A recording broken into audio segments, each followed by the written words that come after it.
distrito de Santarém fica situado no centro de Portugal, inserido no fértil Val do Tejo, no centro do país. Conhecido pela fertilidade das lesírias, onde se produz sobretudo vinho, azeite, frutas e cereais, e onde pastam manadas de bois e cavalos. Chamado capital do Gótico, possui um vasto património arquitetónico com destaque para várias igrejas e capelas, assim como para o convento de São Francisco, a Fonte das Figueiras, o chafariz de Palhais e a Torre das Cabeças. Vale a pena visitar as grutas do Algar da Pena e dar um saltinho ao miradouro das Portas do Sol. Abrantes é conhecida como a cidade florida, graças ao grande mestre jardineiro Simão António Vieira. Abrantes tem um enorme património histórico e arquitetónico, como a fortaleza, o centro histórico com casas típicas com varandas de ferro forjado, o castelo e várias igrejas. Alcanena, a maior parte do concelho, está inserida no Parque Natural da Serra de Aires e Candeeiros, na transição entre o maciço calcário extremanho e a bacia terciária do Tejo, o que nos dá paisagens únicas, grutas fantásticas e cursos de água subterrâneos. Por terras de Minde, povoação pertencente ao concelho, a população usa um falar especial, o minderico. Já tinham ouvido falar? Almeirim tem vestígios da presença humana desde a pré-história até à época romana. Testemunhos disso são o concheiro epipaleolítico do Val da Fonte da Moça, os marcos miliários pertencentes à Via Romana que ligava Lisboa a Mérida e ainda a Vila Romana de Azeitada. Lugar de eleição dos reis da Segunda Dinastia, foi chamada de Sintra de Inverno. É indispensável uma visita ao Palácio da Quinta da Alorna, ao Palácio do Casal Branco e à Quinta de Santa Marta. Em Alpiarça existem várias estações arqueológicas consideradas Património Arqueológico Nacional, destacando-se a do Cabeço da Bruxinha, as necrópoles do Tanchoal e a de Meijão. Aqui podemos visitar ainda a Casa dos Patudos, desenhada por Raul Lino, onde está instalado o Museu de Alpiarça e ainda a Reserva Natural do Cavalo Sorraia. Benavente é uma terra com características tipicamente ribatejanas, onde se pode desfrutar da magnífica paisagem da Reserva Natural do Estuário do Tejo, com milhares de aves migratórias e espécies ribeirinhas. O campino, figura típica de vestes garridas, dá especial colorido à lesíria. É o protagonista nos jogos de cabrestos e na picaria à vara larga, espetáculos típicos desta região. No Cartacho, faça a rota do vinho do Ribatejo e visite o Museu Rural e do Vinho. Vá até a Aldeia da Palhota, aldeia piscatória de origem avieira, caracterizada pelas suas habitações construídas sobre estacas de madeira. Na Chamusca, destacamos a pitoresca aldeia do Arrepiado, construída em declive e com miradouros que permitem uma vista fantástica sobre a lesíria ribatejana. A Casa da Forca, a Igreja de Santa Maria ou os vestígios romanos em Val dos Cavalos, assim como o Jardim Municipal, são pontos a não perder. Constância é a Vila Poema. Foi território ibero, romano, visigodo e mouro, até que Gonçalves Mendes da Maia o conquistou para o Reino de Portugal. Por aqui, podemos visitar um monumento a Camões, o Museu dos Rios e das Artes Marítimas e o Jardim Horto, e ainda as ruínas romanas de Alcolope. A atravessar o rio Zézer, encontra-se uma ponte metálica, obra de Gustavo Eiffel. Não perca as Pomonas Camonianas, comemorações do 10 de junho, dia de Camões, em honra ao poeta que por ali passou e viveu. Quando chegar a Coruche, visite o Observatório do Sobreiro e da Cortiça e o Centro Histórico da Vila, o Promontório e a Ermida de Nossa Senhora do Castelo, o Templo Quinhentista da Misericórdia e muitas igrejas. O Museu Municipal de Coruche, onde está o mais antigo sino de Portugal, datado do século XII, e os seus núcleos museológicos especializados em tauromaquia, núcleo rural e a Escola Museu Salgueiro Maia são obrigatórias.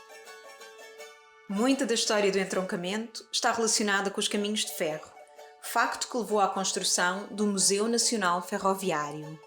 Mas muito se fala também dos fenómenos do entroncamento. Quem nunca ouviu uma história destas?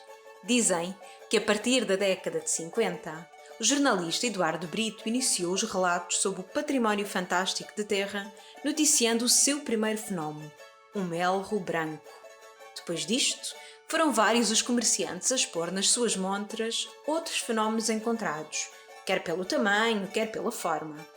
Uma abóbora com cerca de 50 quilos, ou um ovo de galinha com 800 gramas. A verdade é que, apesar dos fenómenos terem uma explicação científica, ainda hoje se fazem comentários alusivos ao entroncamento e aos seus fenómenos. Em Ferreira do Zezer, pode-se iniciar a visita observando o casario branco sobre a albufeira do Castelo de Bode, ir até à barragem, desfrutar da fantástica vista e seguir para a Torre Pentagonal. Dignas de visita são também as belíssimas igrejas decoradas com talhas douradas e azulejos do século XII. Gulgã, concelho com rico património cultural e religioso, destacando-se a Igreja Matriz, monumento nacional, o Pelourinho da Gulgã, a Capela de São José e a Igreja da Misericórdia. A nível paisagístico, destacamos a Reserva Natural do Paúl de Boquilobo, que é a única área protegida portuguesa integrada na Rede Internacional de Reservas da Biosfera da Unesco. A Gulgã há muito que passou a ser a capital do cavalo. Na Feira Nacional do Cavalo, os criadores apresentam os seus belos exemplares, razão pela qual se transacionam no Gulgã os melhores puro sangue criados no país.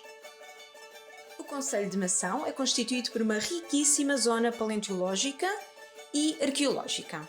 Os fósseis, os vestígios da época romana, como o balneário romano em Ortiga, e o tesouro da Idade do Bronze do Porto de Concelho são disso exemplo. Da arquitetura religiosa da vila de Mação, destacam-se a Capela da Misericórdia, onde se pode admirar um nicho com a imagem de Santa Maria de Mação. Em Orém, a principal atração do concelho é o seu castelo, que foi reconstruído na Idade Média. Com um imenso património religioso, seria impossível não falar do Santuário de Fátima. A Gruta do Papagaio comprova a presença do homem desde há 6.500 anos e a Gruta dos Furos é um testemunho do Neolítico. Existem ainda vestígios de uma vila romana, uma estrada medieval que ligava Santarém e Coimbra e moinhos d'água. Foram encontradas pegadas de dinossauros na antiga Pedreira do Galinha e consideradas monumento nacional. Orém tem muito que visitar.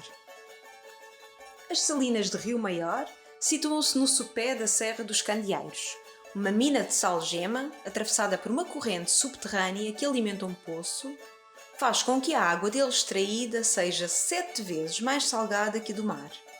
Da sua exposição ao sol e ao vento e consequente evaporação da água, obtém-se o sal, depositado no fundo dos talhos. Posteriormente, é colocado em montes, em forma de pirâmides, seca e é recolhido. Em Rio Maior, devemos ainda seguir a rota do património, passar na Vila Romana e descobrir a sua riqueza. Em Salvaterra de Magos, ainda é visível a presença de pescadores vindos de Vieira de Leiria, conhecidos por avieiros, vagabundos do Tejo, apelido dado por Alves Redol na sua obra Avieiros. As migrações sazonais de trabalhadores do Norte, chamados de caramelos, bairrões ou gaibéus, que procuravam o concelho em busca de uma melhor vida, também deixaram marcas nos usos e costumes. Aqui destaca-se a figura do Campino, o sentinela da Lesíria, e podemos conhecer o que ainda resta do Paço Real, especialmente a Capela e a Falcoaria Reais, a Fonte do Arneiro, a Ponte Ferroviária Rainha Dona Amélia e o Palácio dos Duques do Cadaval. Sardual é conhecida pela Vila Jardim. Na primavera parece uma verdadeira tela colorida, tal é a beleza das flores que pendem dos muros e das varandas. Com um património histórico, arquitetónico, religioso e cultural muito rico, destacamos a capela lateral da Igreja Matriz, onde se pode observar as tábuas do mestre do Sardual, a melhor pintura portuguesa do período manuelino, assim como o Oratório de Arte Nambã, uma das obras mais viajadas e raras do mundo. Numa visita a Tomar, destacamos o Convento de Cristo, considerado Património Mundial pela Unesco, a Sinagoga do século XV, que é o único templo hebraico em Portugal dessa época, e a Igreja de Santa Maria do Olival. Também de destaque são o Castelo dos Templários e o Aqueduto dos Pegões Altos, tal como a Ponte de Dom Manuel, ou Ponte Velha, como muitos lhe chamam.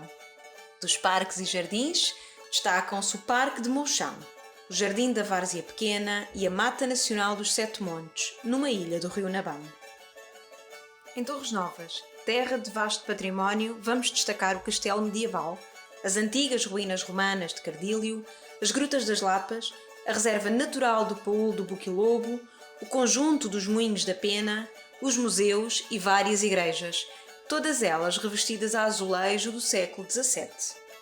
Vila Nova da Barquinha tem uma igreja matriz de tancos dedicada à Nossa Senhora da Conceição, que possui uma ampla abóbada de caixotões e azulejos do século XVII e retábulo de talha maneirista enquadrando pinturas da época. O Centro de Interpretação de Arqueologia do Alto Ribatejo é a única infraestrutura do género em Portugal. Em Vila Nova da Barquinha, podemos ainda visitar o Parque de Escultura Contemporânea Almorol e atravessar o rio de barcaça até uma pequena ilha e visitar o castelo. As personalidades que nasceram no distrito foram José Saramago, Mário Viegas, Maria Lamas, Humberto Delgado, José Cardoso Pires e Fernando Lopes Graça. As lendas que vamos ouvir são a lenda do rei Ábides e a lenda Almorol. Até já!